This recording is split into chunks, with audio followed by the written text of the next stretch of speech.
안녕하십니까. 지금부터 생활안전과 예방서비스 세미나를 시작하겠습니다.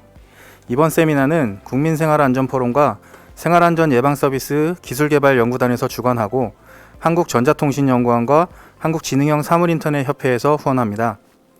세미나 시작과 종료 때 출석 체크하신 분들과 발표 내용 관련 좋은 질문을 남겨주신 분들께는 세미나 종료 후 추첨을 통해 경품도 드리고 있습니다. 많은 참여를 부탁드립니다. 실시간으로 남겨주신 질문은 발표가 모두 끝난 후 단체 토의 시간에 답변 드릴 수 있도록 하겠습니다. 그럼 첫 번째 발표를 청해 듣도록 하겠습니다. 첫 번째 발표는 다중밀집시설 화재 시나리오 기반의 국민체감형 조기경보 및 대피체계를 주제로 한국건설기술연구원의 김흥열 센터장님이 발표해 주시겠습니다. 네, 안녕하세요. 다중밀집 시설 화재 시나리오 기반의 국민체감형 조기경보 및 대피체계 개발에 대해서 말씀드릴 한국건설기술연구원의 김흥열입니다. 이게 R&D 내용이다 보니까 좀 말이 어렵죠. 그래서 제가 간단하게 설명을 드리면 다중밀집 시설이라는 건 여러분들이 항상 주위에서 뭐 1층에 빵집이 있고 치킨집이 있고 2층에 뭐 의원이 있고 뭐 이런 학원이 있고 이런 건물도 있죠. 그 다음에 뭐 시장 같은 사람이 많이 모이는 그러한 시설들, 또 이제 이 아주 오래된 그런 아파트들, 이런 것들을 우리가 이제 다중밀집 시설이라고 하고요. 근데 이런 것들이 이제 규모가 작고, 그 다음에 소방 시설에 면제되는 부분들이 많고, 피난 시설에도 또 규모가 작게 되면 면제되는 부분이 많습니다. 그래서 실제로 화재가 나면 굉장히 이 시설들이에요. 그 다음에 그런 거는 그런 시설에 대해서 실제로 그 안에서 생활하시는 이용하시는 분들이 쉽게 화재가 났을 때 경보가 울려질 수 있고, 그 다음에 대피가 원활하게 할 수 있게끔 그렇게 이제 하는 방안을 만드는 건데요. 이제 그게 어떠한 그냥 뭐 소방 시설만 달아주고 피난로만 설치해줘서 하는 게 아니라 정확하게 요 정도의 화재가 났을 때는 어떻게 피난하십시오. 또 요 정도 크기의 화재가 났을 때는 어떻게 피난하는데 어느 경로로 가십시오. 이제 이런 것들을 시나리오라 그러죠. 그러니까 이 화재 취약한 여러 사람, 불특정 여러 사람이 모이는 시설에서 어떠한 각각의 화재에 대한 대응할 수 있는 그러한 방법들을 가지고 피난을 시키는 이러한 것들 기술을 개발하는 이게 이제 본 이 연구의 내용입니다. 그래서 저희는 지금 이제 2차년도까지인데 1차년도가 이제 끝났죠. 2022년 그러니까 이제 올해 12월 달에 이제 연구가 끝나는데요. 그러니까 기존에 우리가 뭐 여러분 기억하실지 모르겠지만 뭐 밀양 세종병원이라든지 뭐 제천 스포츠센터 20-30명씩 돌아가신 그런 큰 사고죠. 근데 이런 것들이 화재를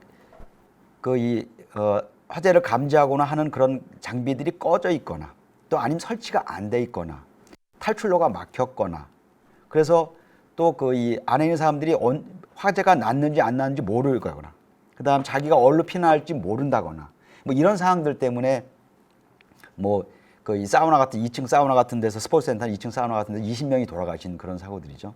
그래서 기존의 어떤 뭐 안전에 대해서 다들 뭐 신경을 많이 쓰고 그 다음에 연구도 많이 하고 설비도 많이 개발되지만 어떠한 이런 기존의 소방 설비의 연계가 미흡한 부분들, 그 다음에 화재 성상 자체를 예측 못하는 그런 문제, 그 다음에 그냥 불나면 피난구로 피난하세요. 근데 다 몰리다 보면 그쪽에 막다른 통로가 아니면 통로가 하나가 있는데 거기가 문이 닫혔다 그러면 어떤 단조로운 피난에 대한 어떤 문제들, 그 다음에 이 재난약자, 그러니까 우리가 탈출할 때 뭐 일반인 사람들이야 뭐 쉽게 그래도 다른 사람에서 탈출할 수 있지만 노약자라든지 그 다음에 장애인 같은 이런 거에 대한 것들, 그 다음에 또 기존에 개발된 여러 가지 것들이 좀 비싸요 많이.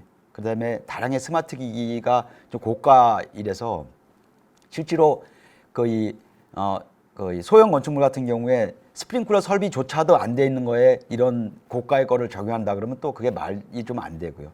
그래서 이런 것들에 대한 문제점을 좀 해결하고자 하는 것이 이제 이 과제의 이 목표고요. 오른쪽에 보시면 그래프 하나가 보이죠. 그러니까 이게 이제 화재가 이 처음에 그 감지가 되고 화재가 서서히 커가지고 하고 이 최성기라 그래서 가장 그 화재가 가장 높게 되고 그 다음에 이제 감색기로 떨어집니다. 그래서 이러한 각각의 단계에 있을 때 어떻게 피난을 해야 되느냐. 그러니까 뭐 예를 들어서 화재가 초기 화재 났을 때는 사람이 피난할 수 있지만 최성기 때는 천도씨의 이 화재 온도가 있기 때문에 거기 사람이 있을 수가 없거든요. 그럴 때는 이제 그 공간 말고 그 위층에 대한 거를 피난시킨다거나 이제 이런 식의 어떤 그 상황에 따라서 그런 것들을 실시간으로 우리 그 공간을 이용하는 사람들의 핸드폰에 그러한 화재 상황들이 나오고 지금 상황이 이러니까 당신은 어디로 피난하십시오 이런 것들이 이제 나오게 되는 거죠. 그래서 그 사람들은 그거에 따라서 피난할 수 있게끔 이제 그렇게 하는 건데요. 그러니까 가운데 뭐 그 건축물 내부 화재 상황 정보, 그다음에 화재 조기 경보 체계 이제 이런 것들이 저희들이 이제 개발하게 되면 그러면 그런 것들이 이제 그 어떤 뭐 시도 소방본부나 아니면 소방 관련 이 소방 기관이라든지 그다음에 뭐 이런 곳에서 공동적으로 활용할 수 있는 이제 그러한 내용들이고요. 그래서 요게 이제 저희가 개발하고자 하는 어떤 이 대표적인 어떤 개념들이라고 보시면 됩니다. 그러니까 화재 안전 관리 시스템, 그러니까 플랫폼을 만드는 거죠.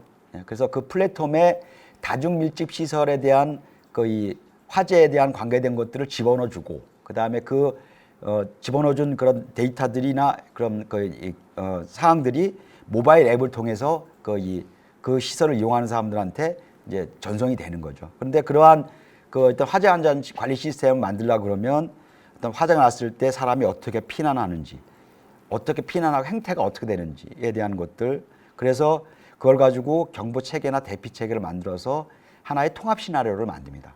그리고 그 통합 신호에 따라서 어떻게 행동해야 되는지 행동 매뉴얼을 개발을 하는 거죠. 그거를 표준 행동 절차 시스템에 넣어서, 그래서 그러면 표준 행동 절차 시스템은 어떤 단계 때, 그다음에 그걸 이용하는 사람이 누구인지, 그러니까 제실자인지 안에 건축물을 관리하는 사람인지 아니면 바깥에 그래서 화재를 진압하는 어떤 관련 소방 담당자든지 아니면 이 현장 출동을 요구하게 되는 뭐 소방서에 있는 사람이라든지 뭐 이런 사람들에 대한 행동 절차 시스템이 됩니다. 그래서 그런 것들이 각각의 담당자에 맞춰서 그다음에 모바일 앱으로 전송이 되고요. 그래서 그다음에 그거에 따라서 이제 행동에 대한 표준 행동 절차에 대한 매뉴얼에 따라서 움직이게 되는 거죠.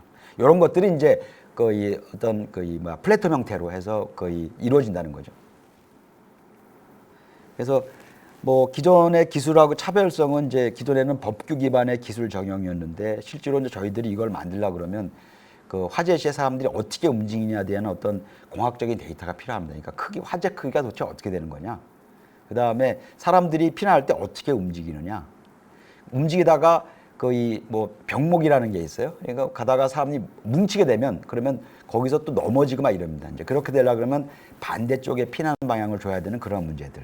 그래서 실제 수요자에게 맞춰서 기술을 개발하는. 그 다음에 또 하나는 이제 행동 패턴에 대한 연구 자체가 좀 우리가 미비합니다. 그래서 행동 패턴이라는 것은 화재 시의 인간 피난 행동 특성이라든지 군지 피난의 특성, 열 연기 상황에서의 영향 특성, 이러한 어떤 행동 특성들이 미비합니다. 그래서 그런 것들을 위험 단계별로, 아까 제가 위험 단계별이라는 게 이제 관심, 주의, 경계, 심각, 그러니까 화재가 나기 전 상황, 화재가 났을 때, 화재가 커진 상황, 화재가 라는 상황, 이러한 거에 맞춰서 위험 단계별로 나서 대피 체계를 만드는 거죠. 그래서 이제 저희가 이러한 이 화재 안전 시스템에 집어넣어야 되는 항목들이 이제 밑에 보시면 뭐 사용 기간이나 상황 데이터, 매뉴얼, 그 다음에 모바일 기능이나 경보 체계 이런 이제 아이템들이 들어가게 되는 거고요. 그 다음에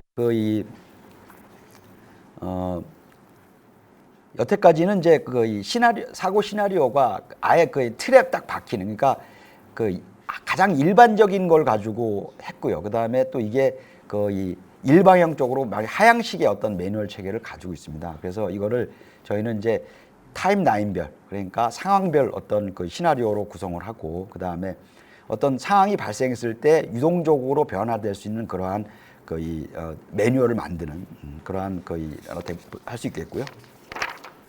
그 다음에 이제 요 내용 같은 경우에는 지금 화재는 화재가 났습니다라고 하면은 소방서에다가 전화를 하든지 아니면 건물 내에 자동 화재 속보 설비라는 게 있으면은 자동으로 가지만 속보 설비가 없고 그러면 일일이 개별적으로 신고를 해야 됩니다. 그러면 그 신고가 늦어져서 소방관이 도착하는 시간이 늦어지기 때문에 그래서 화재는 이미 커져가고 그래서 인명피해가 발생된 상황들이 굉장히 많잖아요. 근데 이제 저희 같은 경우는 기존에 그 어떤 그 속보 설비가 없더라도 기존에 어떤 그 감지기만 있다 그러면 그거하고 무선으로 연결될 수 있는 화재 경보 단말기를 만들어 주고요.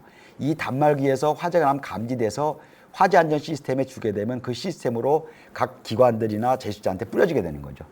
그리고 또 그런 이 감지기도 없을 때는 별도의 무선 감지기를 저희들이 개발해서 그거를 달아줍니다. 그래서 일단 스프링클러는 없다 치지만 어쨌든 화재 났을 때 가장 빠른 시간 안에 거의 화재를 거의 뭐 났다는 상황들을 주변 상황이라든지 아니면 관련된 전파함으로 인해 가지고 인명 피해를 최소화할 수 있으니까 우리가 보통 얘기하는 게 이제 골든 타임이라 하죠. 줄일 수 있는 그러한 것들에 대해 저희가 이런 거 할 때 구구식으로 이론만 가지고 그다음에 기존에 있는 데이터만 가지고 하는 게 아니라 실제로 이렇게 이제 재료에 대한 실험들을 통하고 그다음에 또 실험도 또 종류가 여러 가지가 있습니다. 이렇게 뭐 조그만 책 하나 태우는 것도 있지만 거의 아파트 한 세대를 통째로 태우는 그러한 실험들도 가지고 있거든요. 그러한 것들을 하고 그다음에 실제로 우리가 이제 여러 가지 사항에 대해서 이 시나리오로 가지고 있지만 이제 피난에 대한 시뮬레이션을 해봐야 됩니다. 우리가 만든 이런 화재 안전 시스템이 제대로 돌아가는지에 대한 것들을 하기 위한 어떤 프로그램이라든지 어떤 실증 실험 이런 것들도 같이 병행해서 이제 거의 들어가야 되고요. 그래서 이제 그러한 것들을 뭐 실험을 통해서 하고 그다음에 웹 기반으로 뭐 처리한다는 그런 내용들 하고요. 그다음에 넘어가겠습니다. 이것도 넘어갔고요. 그래서 전체적으로 저희가 이제 2020년에는 연구가 1차년도 종료되고 이제 2021년 이제 올해 지금 연구를 수행하고 있는데요. 내용들을 좀 간단하게 보게 되면 작년에 이제 수행된 거는 이제 개인 맞춤형 내부 상황 정보 기반의 화재 조기 정보 체계 구축 표준안을 일단 저희들이 만들었고요. 이렇게 내부 상황이 이렇게 됐을 때는 이런 형태로 경보 체계가 움직인다는 표준안이라는 거 설명드리면 되고요. 그다음에 화재 상황별로 화재 피해자의 행동 패턴에 대한 분석을 끝냈고요.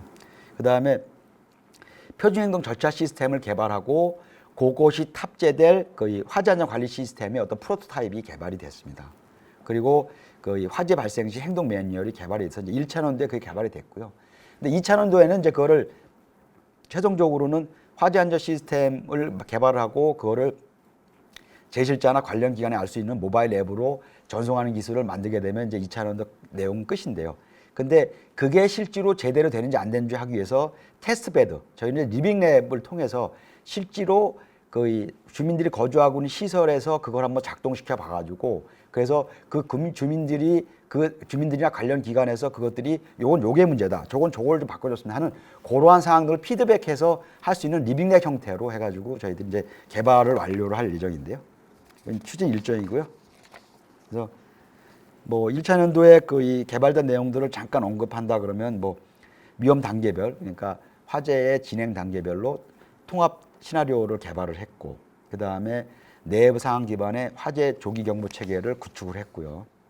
그다음에 화재 및 피난 현황에 대한 분석, 화재 위험 단계에 대한 설정, 그다음에 뭐 병목이나 그다음에 군집 사람이 모이는 거라든가 사람의 신체 특성에 대한 어떤 행동 패턴에 대한 거, 그다음에 건축물에서 그러한 행동 패턴이 건축물에서는 어떻게 작용되는지, 뭐 인간의 피난 행동이라든지 어떤 군집 피난의 특성, 그다음에 연기 상황에서의 영향 특성 이런 것들이 이제 1차년도에 개발이 분석이 됐고요.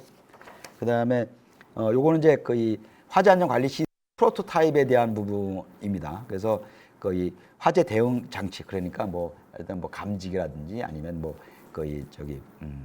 CCTV라든지 뭐 이런 것들, 그다음에 화재 경보기, 연기 감지기 이런 것들이 이제 모니터링 돼서 그게 이제 어떤 SMS, 그러니까 뭐 모바일을 통한 거든 해가지고 유관기관에 통보가 되고 그것도 또 이제 그 모바일 앱으로 또 알려주게 되고 뭐 이러한 거이 프로토타입이 개발됐고요. 그 다음에 그 이 화재 상황 시나리오, 그러니까 이제 건물 내부에서 제실자 피난도 있지만 건물 바깥에서 화재에 대해서 그 대응 그런 그 시스템도 있어야 됩니다. 그래서 왔는데 건물 안에 있는 사람은 그 피난하지만 건물 바깥에서는 자 그럼 이 상황에서 어떻게 대해줘야 안에 있는 사람을 신속하게 피난시키고 피난 나온 사람 그 병원 이송할 거냐 이런 같은 그런 화재 상황 시나리오를 각 단계별로 만들어 주고요. 그다음 화재 서비스 그래서 화재를 어떻게 그 병원으로 이송해주고 어떻게 그 소방용수를 공급해주면서 그 다음에 중장비를 어떻게 투입할 거냐 뭐 이러한 상황들에 대한 서비스에 대한 것들을 다 이제 행동 매뉴얼로 저희들이 그 다음에 시스템 운영 계획이나 행동 매뉴얼로 해준다는 거죠. 그래서 그 화재가 났을 경우는 예를 들어 제실자는 어떻게 행동하고 소방관은 어떻게 행동하고 바깥에서 화재를 진압하는 그 화재 진압 책임자는 어떻게 행동하고 이웃 건물에 있는 사람들은 어떻게 행동하고 이런 것들이 이제 그에 대한 매뉴얼이 1차 연도에 거의 정리가 된 거고요. 그다음에 이제 2차 연도에는 그 리빙 랩인데요. 여기 이제 화면의 그 오른쪽 하단에 보시면 저희가 이제 그 서울 중부소방서하고 그 리빙맥을 하기로 같이 이제 서로 이제 MOU를 체결했습니다. 그래서 저희들이 지금 현재 이제 그거에 대한 부분들을 서로 이제 거의 협의하고 있는데요. 그래서 실제로 저희들이 리빙랩을 대상으로 할 거는 이제 뭐 정해져 있지 않았지만 이 화재 시설이 가장 좀 취약한 노후 아주 뭐 20년, 30년 된 노후 아파트나 아니면은 또 중부 지역이 평화시장이라든지 이런 시장들이 많습니다. 그래서 그 시장으로 할 건지에 대한 것들은 저희들이 한번 중부 소방서하고 협의를 통해서 결정할 예정입니다. 요거 이제 이 리빙랩 지역을 설정해서 1차 년도 개발 성과에 대한 어떤 신뢰성 검증 및 고도화를 위해서 뭐 요소 기술을 적용하겠다. 그래서 테스트베드 운영을 통해서 이제 그거를 더 완성시키겠다. 이제 그런 내용을 말씀을 드리는 거고요. 그다음에 또 이제 리빙랩 가기 전에 실제로 우리가 리빙랩은 완전히 마지막에 정리되는 부분이고요. 그러니까 실제로 화재 안전 시스템을 개발하고 리빙랩 하기 곧 사이에 어떤 실증 실험을 통해서 저희들이 마지막으로 검증을 하려고 합니다. 그래서 다중시설, 다중밀집시설에 대피 체계를 적용한 실증 실험을 밑에 이게 이제 피난 실험들인데요. 이런 실험들을 해보고 그 다음에 그거를 바탕으로 해서 시뮬레이션 통한 실증 실험 검증. 그래서 뭐 여기에 허용 피난 시간, 그 다음에 소요 피난, 안전 피난 시간 이런 것들이 있는데 이건 뭐냐면 이제 실제로 우리가 이 건물에서 사람이 다치지 않고 피난할 수 있는 시간이 얼마나 되느냐라는 거 하고 그 다음에 거기에 어떤 안전을 했을 때 실제 정말 사람들이 피난에 소요되는 것이 어떻게 되느냐 이런 것들을 구하는 겁니다. 그래서 이제 그 기준은 여기는 언급을 안 했지만 그 기준은 이제 뭐 화재실 온도가 60도씨 이상 된다거나 이상 되면 안 되거나 그 다음에 연기가 1.5m 이상 하강하면 1.8m 이상 하강 왜냐면 이제 사람이 걸어 다녀야 되니까요. 거기다 또 이제 CO나 CO2의 농도 이런 것들을 가지고 이 기준들을 가지고 이제 이렇게 이 허용 안전 피난 시간이 나고 그다음 소요 안전 피난 시간을 이제 정하게 됩니다. 요거는 이제 저희가 올해 개발될 이 어떤 예를 보여드리는 건데 이게 이제 화재 안전 관리 시스템입니다. 그래서 뭐 이렇게 화면을 봤을 때 좀 딱딱해 보이지만 이게 이제 실시간으로 상황에 따라 계속 바뀌어지면서 제실자라든지 아니면 뭐 유관 기관이라든지 이런 데 계속 이제 전송이 되는 거죠. 네. 그리고 이제 저희들이 그 관리 시스템 외에 그다음에 이 화재 안전 DB에 대한 표준화를 좀 방안을 제시를 하고요. 그다음에 어떤 화재 현장에서 정보 공유 방안도 제시를 하고 그다음에 이게 이제 이 법제도의 장애 요인을 좀 검토해서 제도 개선 방안에 대한 것들 그다음에 전자문서화하는 그런 표준 행동 절차 매뉴얼을 개발하는 이러한 것까지 이제 포함을 시키고 있습니다. 그다음에 뭐 아까도 계속 말씀을 드렸지만 가장 이 화재의 사각지대에 있는 그런 어떤 장비들, 요게 이제 왼쪽이 이제 피형 수신기라고 하는데요. 그러니까 가장 좀 거의 작은 규모의 건축물에서 가지고 있는 그런 수신기입니다. 그런 수신기에서 무선으로 연결돼서 화재를 감지해가지고 그 다음에 거의 알려준다거나 아니면 이런 것도 없을 때는 별도의 무선 감지기를 만들어서 개발된 거를 거의 설치해서 화재 상황을 알려주는 이런 내용들입니다. 그래서 이 연구는 그러면 어떻게 활용할 거냐? 그래서 다중밀집 시설이 화재 발생 시에 어떤 그 최소한의 어떤 시간 내에 어떤 대피를 효율적으로 유도시킬 수 있는 그런 어떤 융복합 서비스 제공을 하고, 그 다음에 이러한 것들이 이제 평상시에 어떤 대응 훈련에 활용할 수 있도록 하게 하고, 그 다음에 범부처적인 어떤 대응 정보 공유가 가능할 수 있는. 그래서 밑에 있는 것들은 이제 시장에서의 어떤 그 실제 화재 상황들을 좀 보여드리고 있는 거고요.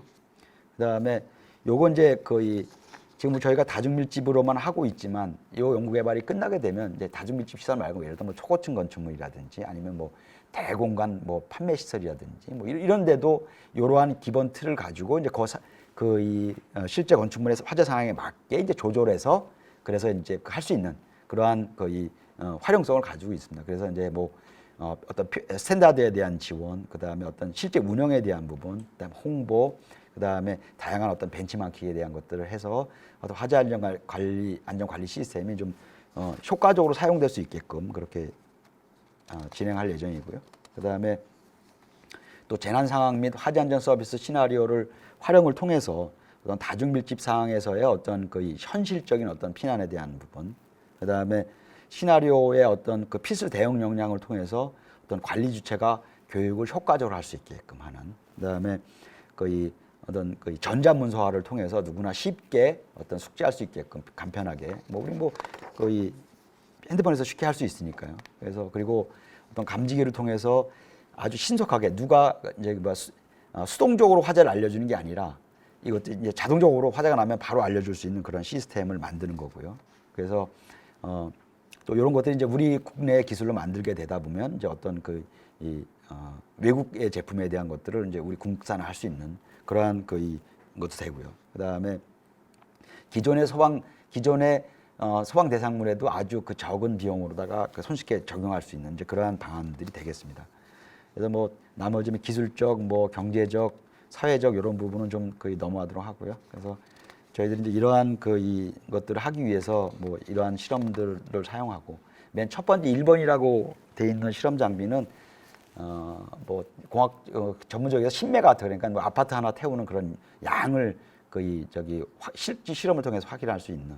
그다음에 두 번째 같은 경우는 그 가구나 아니면 소파, 책상 이런 거. 그다음에 세 번째 같은 경우는 조그만 손바닥만한 어떤 플라스틱, 목재 이런 거. 그래서 이제 이렇게 여러 가지 상황들을 가지고 측정을 하고, 그다음에 그런 걸 가지고 실제 이제 이러한 그 시설들을 가지고 서로 이제 검증도 해보고, 그래서 저희들이 진행을 하려고 하고 있고요. 진행하고 있고요. 요거는 이제 아까 제가 말씀드렸지만 기술 개발한 거를 여러 가지 각도에서 피난 시뮬레이터 검증을 통해서 적정한지 안 적정한지를 확인하는, 수없이 많이 확인을 해야 됩니다. 그래서 그러고 난 다음에 실제로 이제 그게 최종적으로 리빙랩 형태로 해서 실제 거주자라고 같이 기술을 접목해 보는. 그래서 이 정도로 제가 나름 또 좀 어려울까봐 쉽게 설명한다고 했는데 어떨지 모르겠습니다. 예. 일단 질문 주시면 이따가 발표 끝나고 난 다음에 그때 한번 자세히 또 말씀드리도록 하겠습니다. 예, 고맙습니다.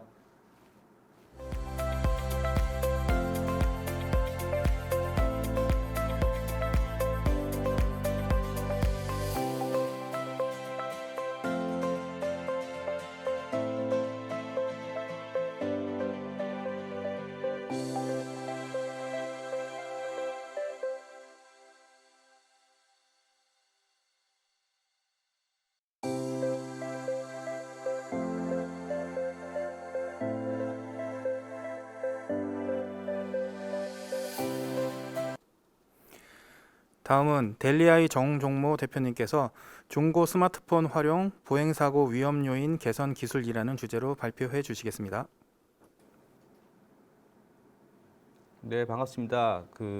그번 주제 중고 스마트폰 활용 보행사고 위험 요인 개선에 관련된 기술 소개를 한 델리아이의 정종모 대표입니다.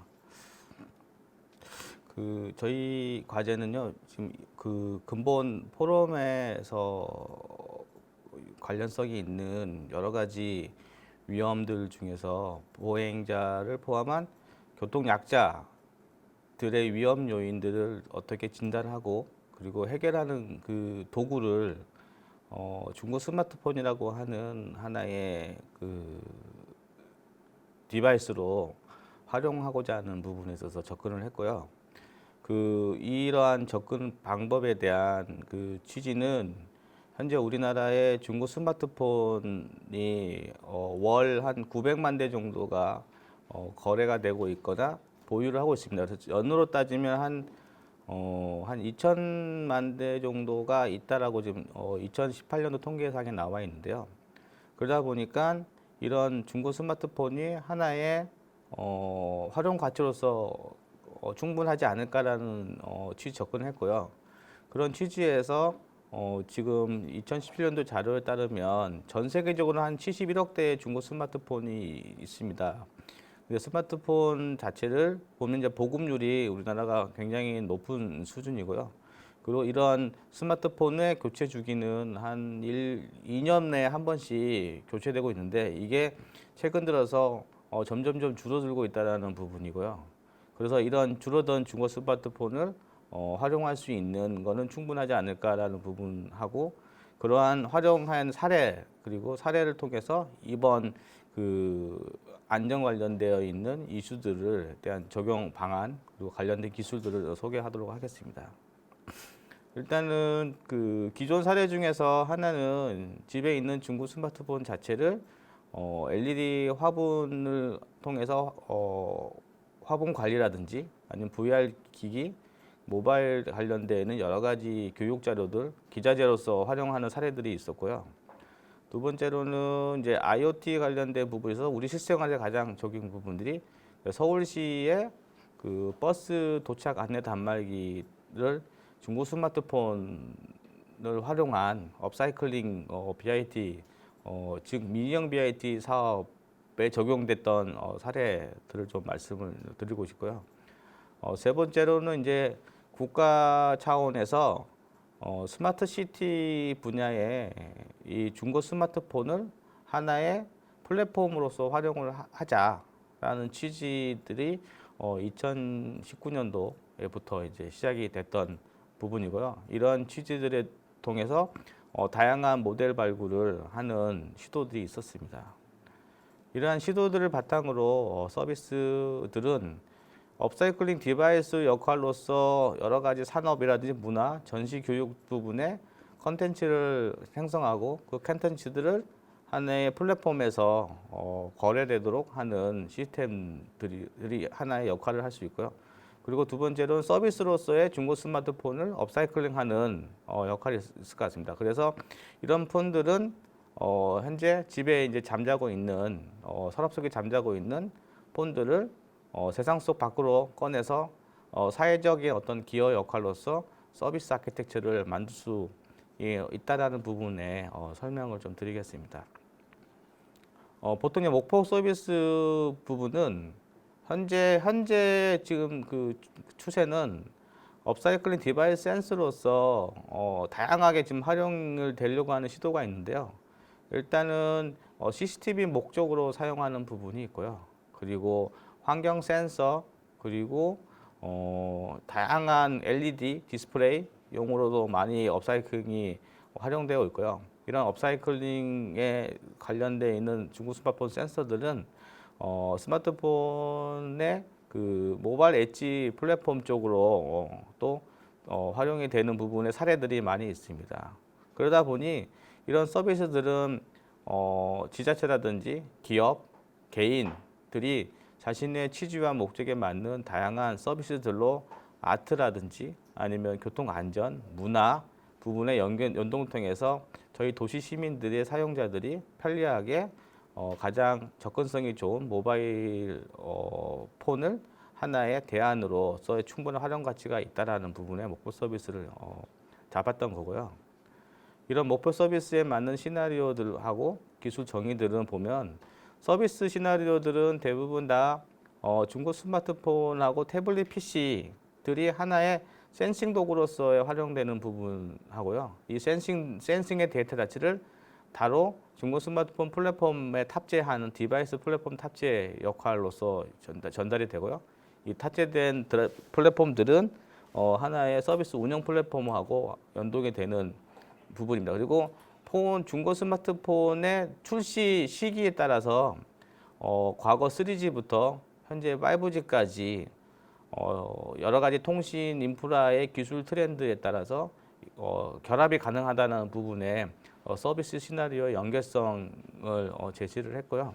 이런 연결성에 대한 주요 서비스 정의들 자체를 세 가지 공통 플랫폼하고 응용 플랫폼, 통신 인프라 각각의 서비스별로 정의를 내렸던 부분으로 있습니다. 그 중에서 저희 안전 쪽에 가장 큰 역할을 할 수 있는 게 사물 시각화 분야의 적용 부분입니다. 시전에 실제 사물 시각화 부분들은 저희가 방범이라든지 도로 안전, 교통 분야에 적용되는 CCTV들의 설치 비용의 10분의 1 정도로만 저비용으로 도시 안전 문제들의 다양한 분야에 적용할 수 있는 엔진과 서비스를 공급이 가능하다고 하는 부분에 큰 메리트가 있는 것 같고요. 그리고 이런 메리트 자체는 저희 중고 스마트폰에 대한 운영 체제하고의 호환성 그리고 IoT 센서의 클라우드 서비스하고의 호환 부분이 자연스럽게 연결되어 있기 때문에 하나의 서비스부터 센싱 플랫폼이 하나 유기적으로 연결될 수 있는 구조로서의 장점을 가지지 않을까라는 생각을 하고 있습니다.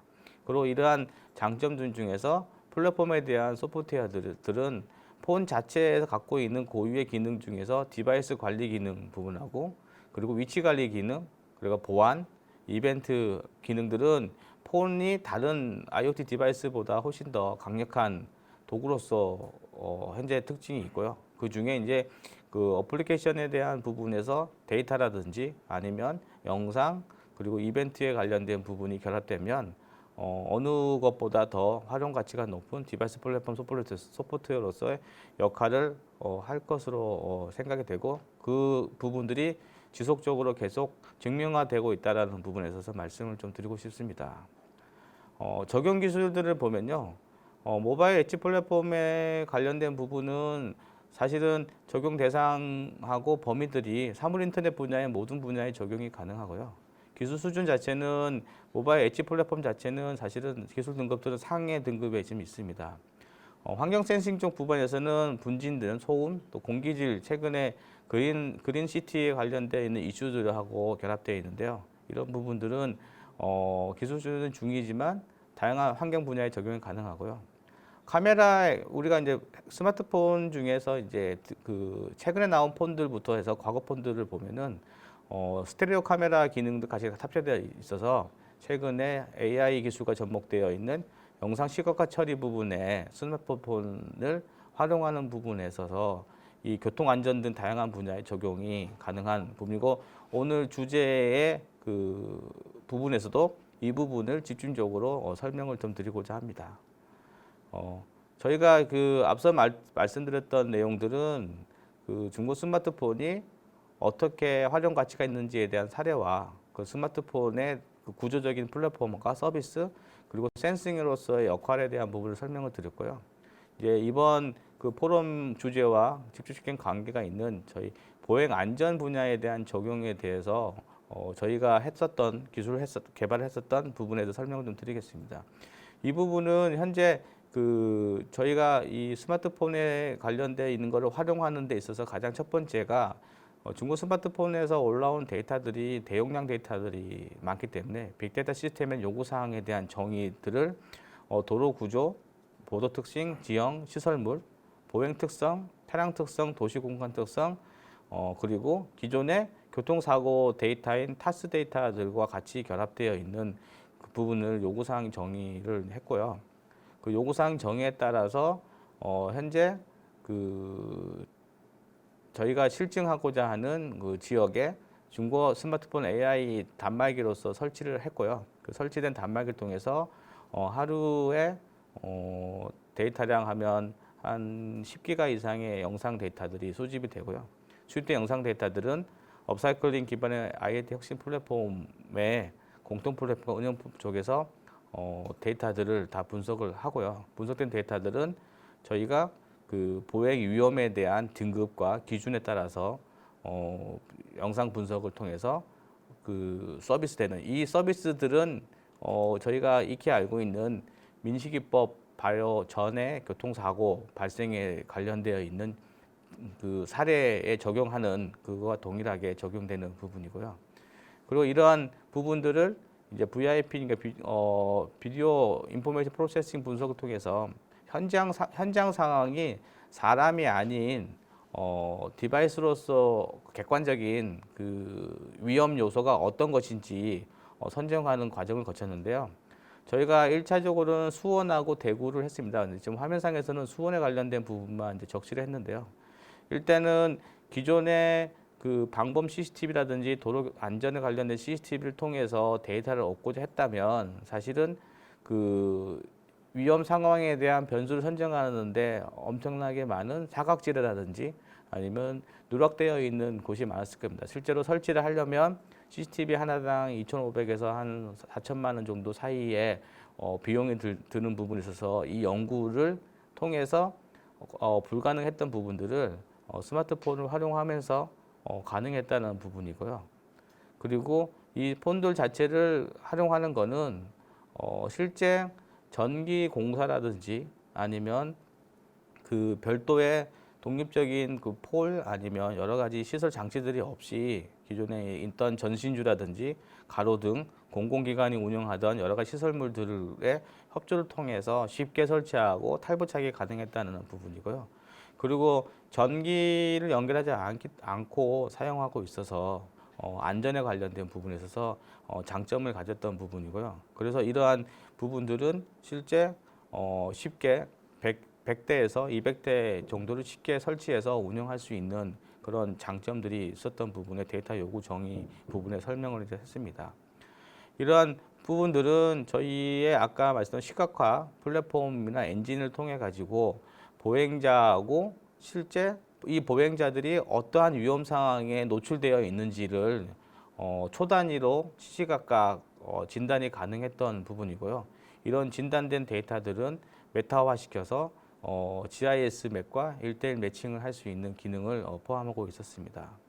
그래서 이런 매칭들은 그 가장 핵심적인 거는 우리가 실제적으로 뭐 밤이라든지 아니면 주말에 그 보행자 보도하고 차도가 분리되어 있지 않는 도로라든지 보도와 차도가 분리되어 있지만 보행로에 여러 가지의 불법 광고물이라든지 입간판들을 통해서 보행자들이 차도로 내몰리는 현상들이 어떻게 발생을 하고 있고 어떠한 그 위험 요인에 의해서 보행자들이 항상 위험에 적시되어 있고 노출되어 있는지에 대한 부분에 기술 설계를 했습니다. 그러다 보니 실제로 그 저희가 수원의 인계동 쪽에 했을 때는 저희가 사람이 특정한 날에 직관적으로 조사했던 데이터들보다 엄청난 많은 위험 요소에 노출되어 있다라는 부분이고 그 노출되어 원인들은 어떤 부분이 가장 많이 있었다는 부분이고요.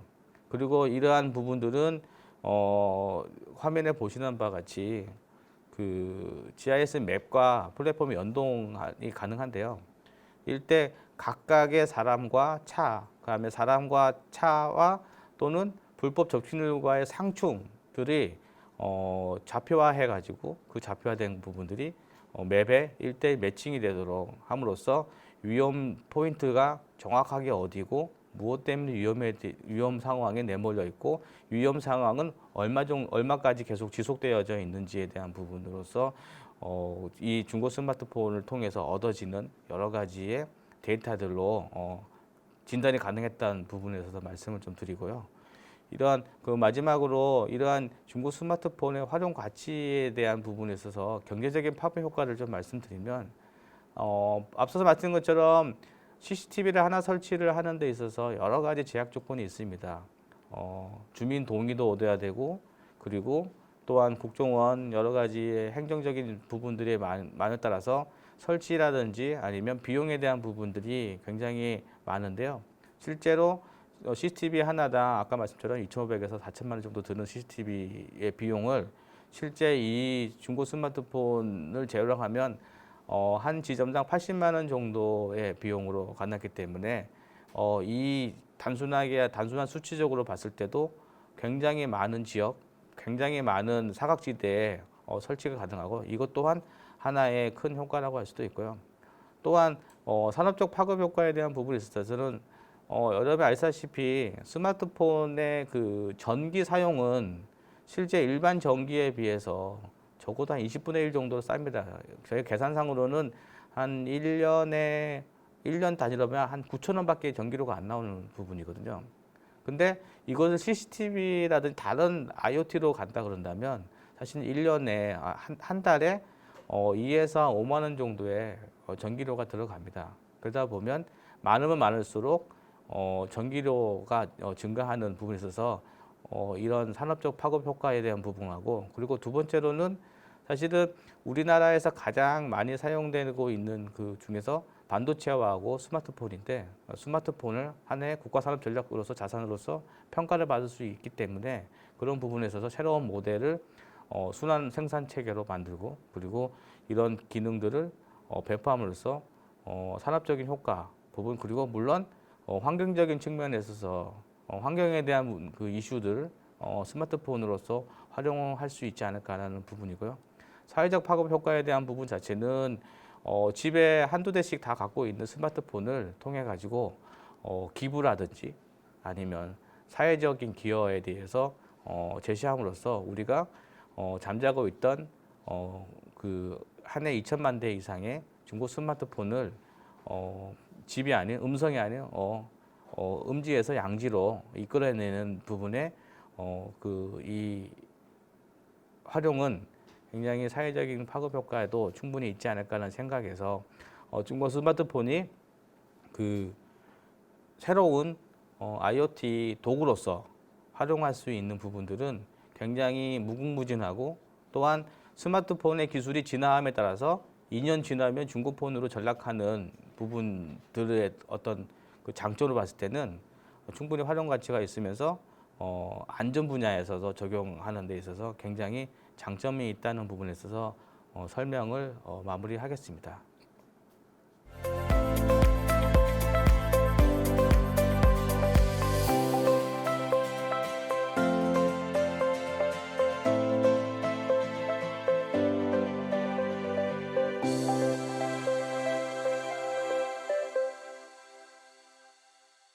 안녕하십니까. 지금부터 생활 안전과 예방 기술의 세미나 세 분의 발표에 대한 패널 토의를 시작하도록 하겠습니다. 저는 패널 토의 자장을 맡은 재난정보학회 수석 부회장 용인대 김태환입니다. 오늘 함께 토의에 참석하실 발표자분들에 대한 소개를 하겠습니다. 먼저 한국건설기술연구원 제 자체부터 말씀드리겠습니다. 기술연구원 김흥렬 센터장님이십니다. 네, 반갑습니다. 다음은 델리아이 정정모 대표님이십니다. 네, 반갑습니다. 가천대학교 장일준 교수님이십니다. 네, 안녕하세요. 오늘 패널 토의는 발표가 진행되는 동안 온라인으로 세미나 참가자분들에게 올려주신 질문과 또 의견을 바탕으로 진행될 예정입니다. 혹 시간 관계상 모든 질문에 답을 드리지 못할 경우에는 답변 내용을 국민생활안전 포럼 홈페이지에서 올린다고 하시니 참고하시기를 바라겠습니다. 온라인으로 올려주신 질문을 드리도록 하겠습니다. 먼저 지금 마지막 발표를 하신 정 교수님, 장 교수님, 장일준 교수님부터 제가 질문을 드리도록 하겠습니다.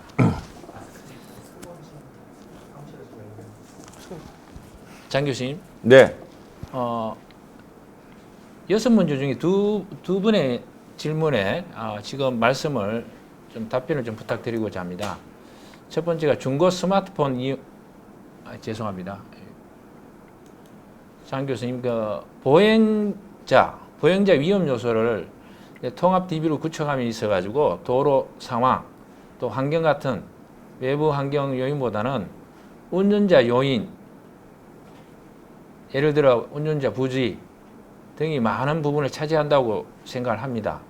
이러한 운전자 요인 변수를 어떻게 반영할 것인가에 대해서 궁금합니다. 라고 질문이 들어왔습니다. 답변 부탁합니다. 예, 질문 상당히 좋은 질문이시고요. 제가 이제 저희 R&D 과제 내용에 대해서 설명을 드릴 때 간단하게 설명을 드렸는데 다시 한번 말씀을 드리도록 하겠습니다. 그동안에 교통사고를 줄이기 위해서 뭐 R&D들도 많이 하고 여러 가지 일들을 많이 했습니다, 정부에서. 근데 자동차 요인, 운전자 요인은 국토부에서 사실은 여러 가지 R&D 기술을 개발을 해왔습니다. 그리고 저희가 말씀드리는 내용은 제가 이제 생활권 도로라고 말씀을 드렸는데 주간선 도로라든지 보조간선 도로를 제외한 뭐 예전에 이제 우리 뭐 뉴스라든지 이런 데서 이렇게 용어를 선택하는 게 이면도로라고 얘기를 하는 게 있습니다. 근데 그거는 이제 정식 용어는 아니고요. 생활도로라고 해서 편도 1차로 아니면 편도 2차로 도로, 그리고 도로 외 구역이라고 이야기를 해서 아파트 단지 내, 뭐 동네길 이런 데들을 이야기를 합니다. 그래서 운전자 요인이 사고를 일으키는 데는 상당히 많은 요인을 가지고 있습니다. 그게 사실입니다. 근데 그쪽 사고를 줄이는 R&D는 많이 진행이 되어 왔고요. 지금 미흡했던 부분이 이렇게 생활도로에서의 이 보행자들의 보행 패턴을 방해하는 시설물들을 가지고 연구를 한 내용입니다. 그래서 제가 이제 설명을 드릴 때 보행자의 보도 평탄성이라든지 보행 장애물 부분이라든지 이런 부분들을 말씀을 드렸는데, 그래서 이 R&D의 포커스는 운전자 요인이 아닌, 그건 딴 데서 하고 있습니다. 운전자 요인이 아닌 지자체가 관할하는 도로 환경적인 문제들로 국한시켜서 진행을 하고 있습니다. 이상입니다. 예, 발표를 하신 우리 장 교수님께서 답변을 하셨는데 답변이 되셨는지 모르겠습니다. 또 혹시 장 교수님 또 추가적으로 또 나중에 다른 질문에 대해서 말씀드리고요. 예, 정정문 대표님한테 질문 하나 드리겠습니다. 정 교수님, 정 대표님 같은 경우는 굉장히 질문이 많았습니다. 중고 스마트폰을 안전 분야에 활용한다는 것에 굉장히 우리 이 청취자들이 관심이 많으신 것 같아요. 중에 하나 먼저 질문을 드리면은 중고 스마트폰 이용은 재활용 등에 굉장히 좋은 내용인데요. 중고의 수명 관리에 대해서 어떻게 생각하시고 또 기존 CCTV의 관리, 관측 범위 등에 대한 부족함에 대한 해결 방법이 있는지에 대해서 질문을 드립니다. 네, 일단 중고 스마트폰의 수명 관련된 데서 말씀드리면요. 보통 제조사 기준으로 봤을 때는 수명 관리는 2년을 이제 잡고 있습니다. 그 2년 중에서 일단은 중고 스마트폰이 바로 사용되지는 않고요.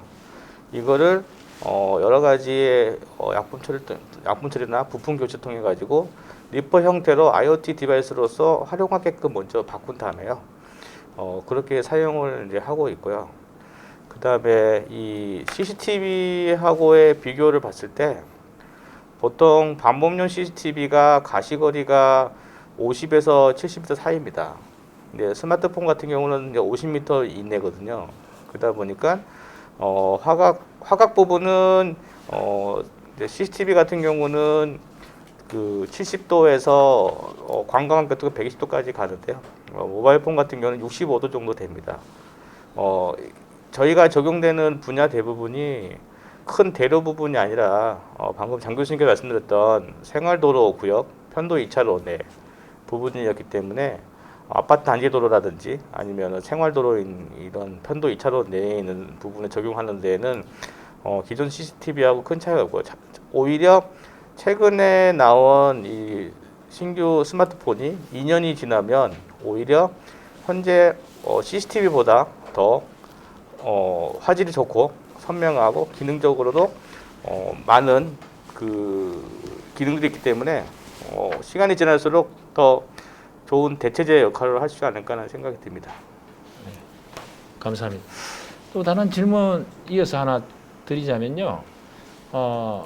중고 스마트폰을 보행자 안전 분야에 많이 적용을 하고 있는데 이 충전 문제를 어떻게 할지에 대해서 질문을 드립니다.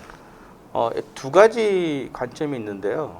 이 사용 목적이 실내에서 사용할 경우와 실외에서 사용할 경우 좀 달라질 거라고 생각합니다. 예를 들어서 실내에서 단순하게 데이터를 교환하는 용으로 활용한다면 충전은 기존의 2A짜리에 있는 일반 충전기를 써도 크게 무리는 없을 거고요.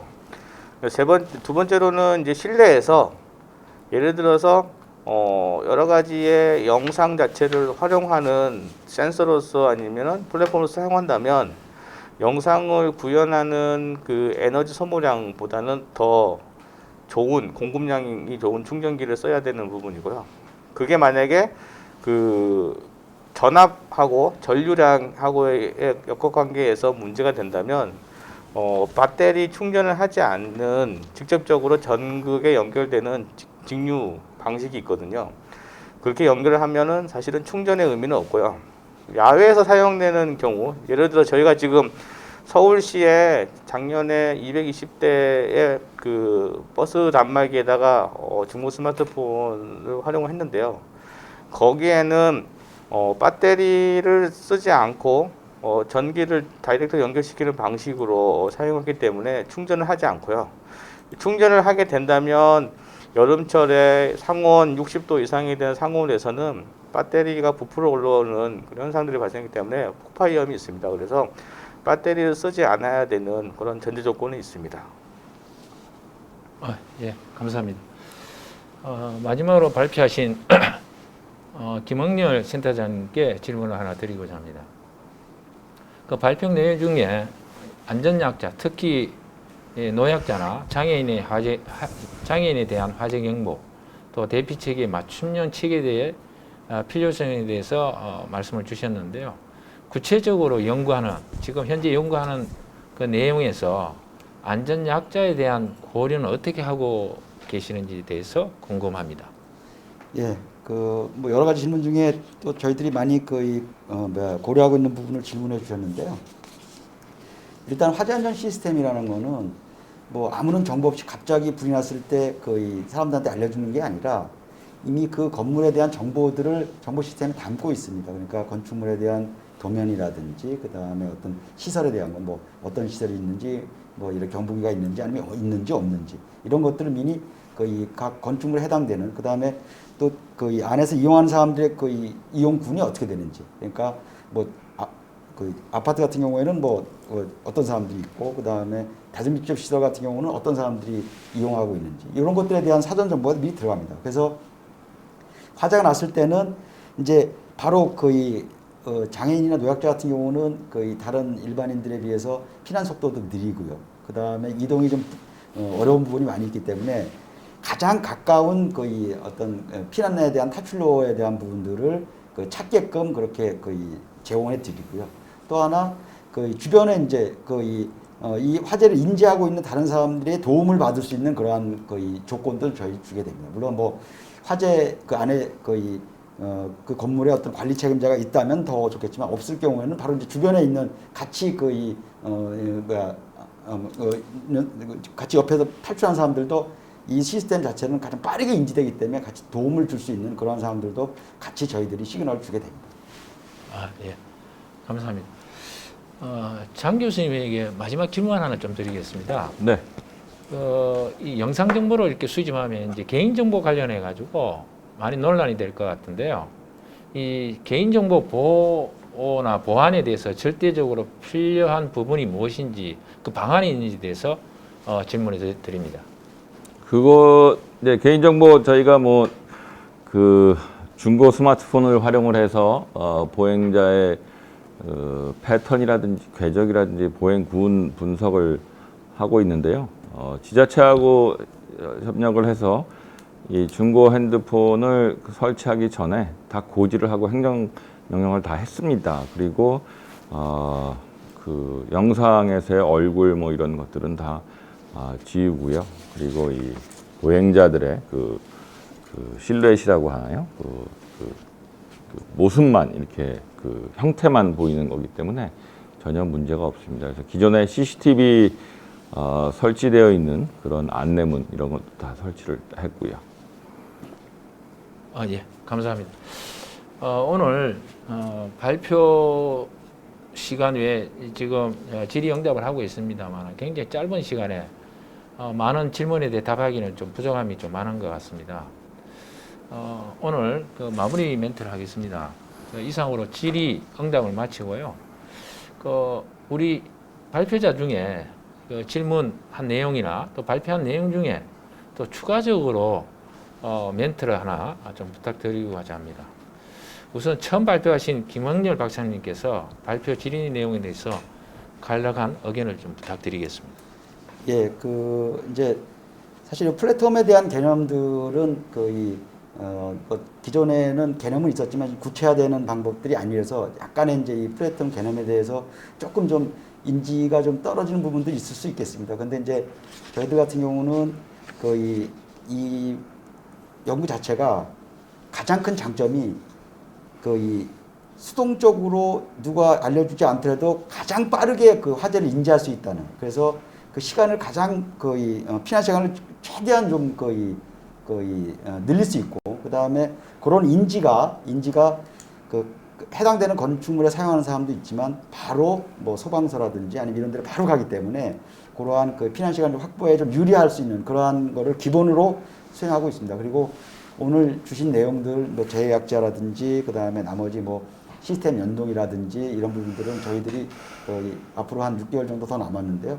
더 그런 내용들을 반영할 수 있도록 해서 완성도 있게끔 실제로 이 사람들이 화재 시에 한 매를 더 피난할 수 있는 방법이 만들 수 있도록 그렇게 노력하겠습니다.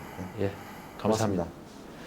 예, 다음은 장정모 대표님께 멘트 하나를 부탁드리겠습니다.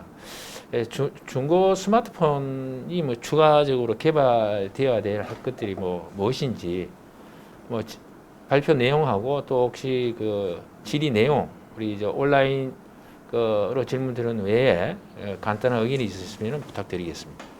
네, 여러 질문들 중에서 지금 나온 것들이 중고 스마트폰의 전화번호 부분하고요. 전화번호를 부여하지 않는 부분에 대해서 질문이 있었거든요. 근데 실질적으로 개인이 직접 사용하는 부분에 대해서는 자신이 보유하고 있는 폰의 전화번호는 그대로 활용을 할 수 있는 부분이고요. 이게 산업용으로 쓰여질 경우에는 이 전화번호가 사실은 부여가 되면 안 됩니다. 그래서 기본에 있는 모뎀이나 라우터와 연동을 하고 그 모뎀 라우터들은 다양한 블루투스라든지 아니면 와이파이하고 연계가 되는 시스템으로 이루어져 있기 때문에요. 전화번호가 부여되지 않고요. 그렇기 때문에 개인정보에 대한 부분이 노출되거나 하는 문제는 사실 없습니다. 그리고 중고 스마트폰이 활용돼야 되는 그런 희망들은요. 사실은 최근에 많은 디바이스들이 중국으로부터 많이 넘어오고 있습니다. 예를 들어서 라즈베리라든지 아니면 아두이노 같은 것들을 많이 가지고 하는데 실질적으로 이 중고 스마트폰 자체가 완성형 컴퓨터의 역할로서 가지고 있기 때문에 이런 완성형 컴퓨터에 대한 부분 자체를 우리가 버리고 새로운 디바이스들을 개발한다면 이거는 사실은 지구 환경적 문제에 좀 많은 심각성이 있기 때문에 이런 부분들을 잘 주변에 있는 것들을 잘 활용하는 재활용에 초점을 맞추는 서비스가 만들어지면 좋겠다고 생각이 듭니다. 예, 감사합니다. 마지막으로 장일준 교수님께 간략한 의견 부탁드립니다.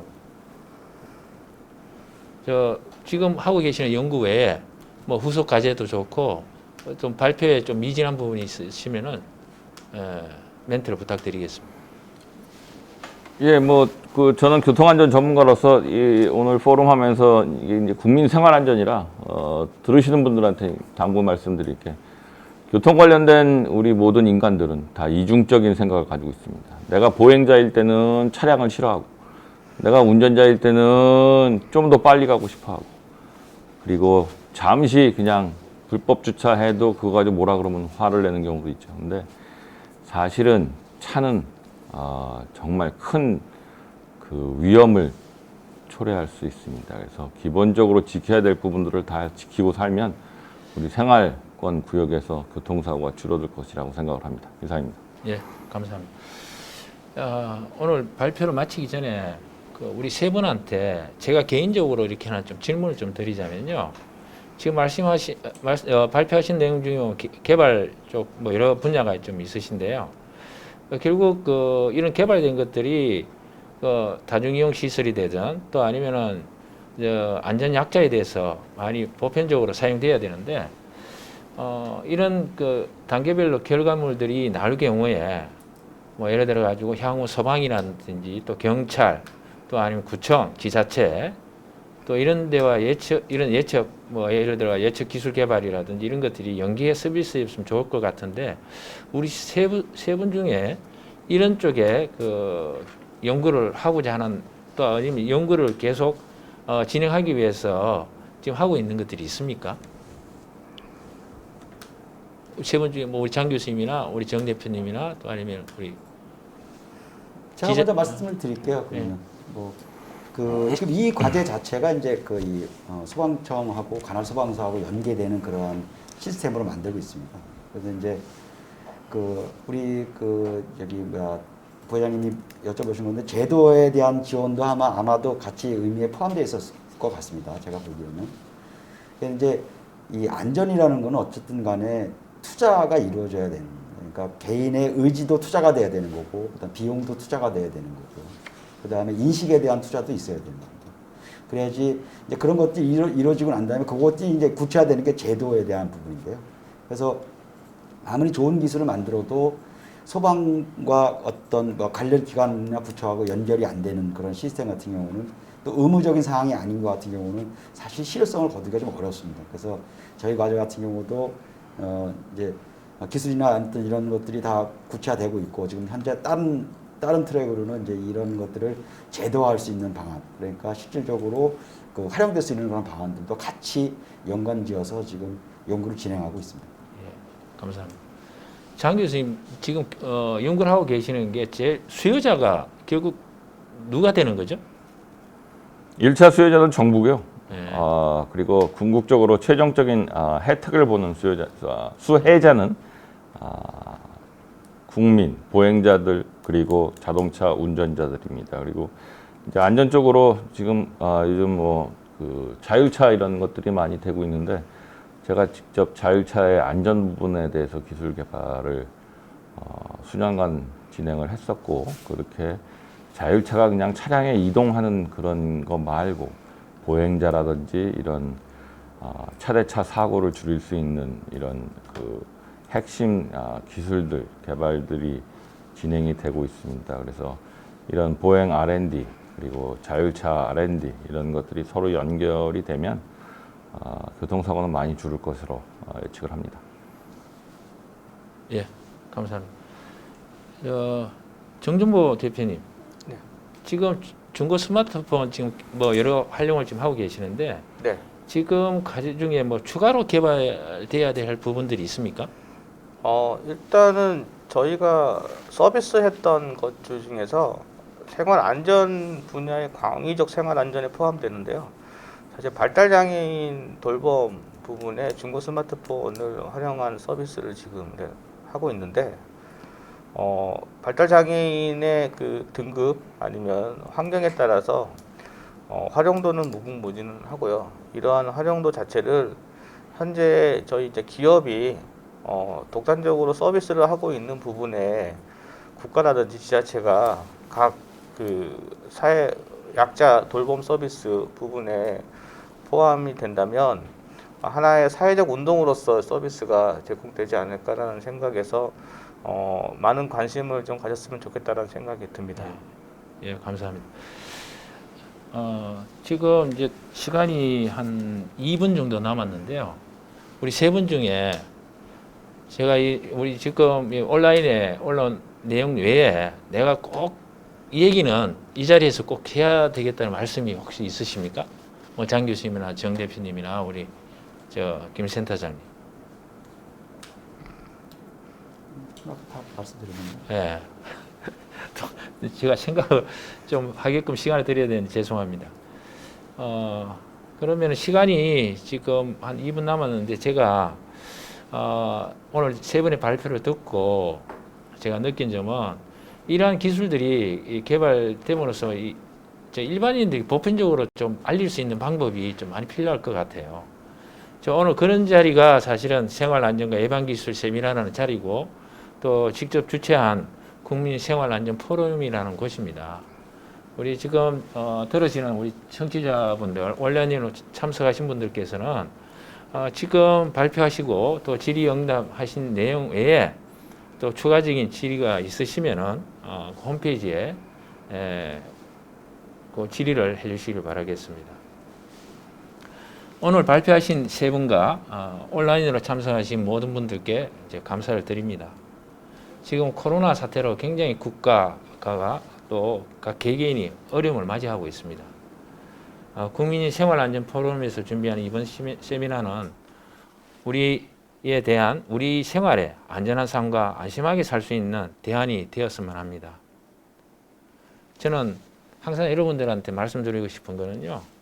안전은 비용이 아니고 투자입니다. 또한 안전은 공짜가 없습니다. 오늘 이 자리가 오늘 한 번으로 끝나지 않고 계속 이런 자리가 마련되어서 국민들에게 많은 정보를 제공했으면 합니다. 오늘 발표해 주신 세 분께 감사를 드립니다. 그리고 시청해 주신 모든 분들께 감사의 말씀을 드립니다. 감사합니다. 수고하셨습니다.